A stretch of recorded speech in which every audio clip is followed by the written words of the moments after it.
नारायणं नमस्कृत्य नरं चैव नरोत्तमं देवीं सरस्वतीं व्यासं ततो जयमुदीरयेत्।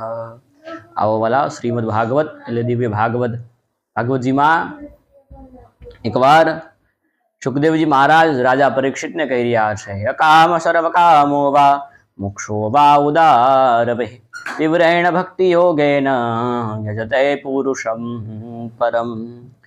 એકવાર પરીક્ષિત રાજાને સંશય થાય છે કે આ સંસારમાં કોણ એવું દેવ છે કે જેની પૂજા કરવાથી સમસ્ત કામનાઓની પૂર્તિ થઈ જાય।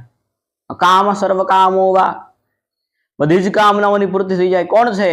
તો કીધું ભગવાન નારાયણ છે। અકામ સર્વકામો વા મોક્ષો વા ઉદારભિ જેને મોક્ષની ગતિ જોઈ છે એને ભગવાન નારાયણની ઉપાસના કરવી જોઈએ। મોક્ષો વા ઉદારભિ તીવ્રેણ ભક્તિ યોગેન યોગમાં જેને ભક્તિ અને યોગમાં જેને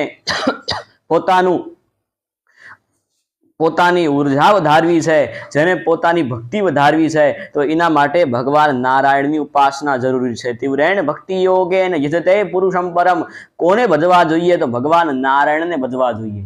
કેમ નારાયણનું જ નામ લીધું અહીંયા? તો એમ કહે છે કે જેમ ઝાડ હોય અને ઝાડના મૂળમાં તમે પાણી આપો તો એ ઝાડ દિવસે ને દિવસે વધે છે, દિવસે ને દિવસે પોતાનું ગતિમાન થઈ જાય છે।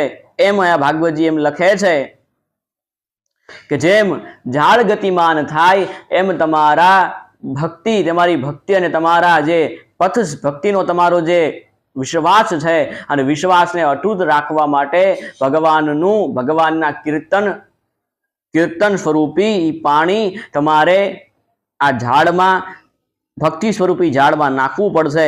તો જ તમારી ભક્તિ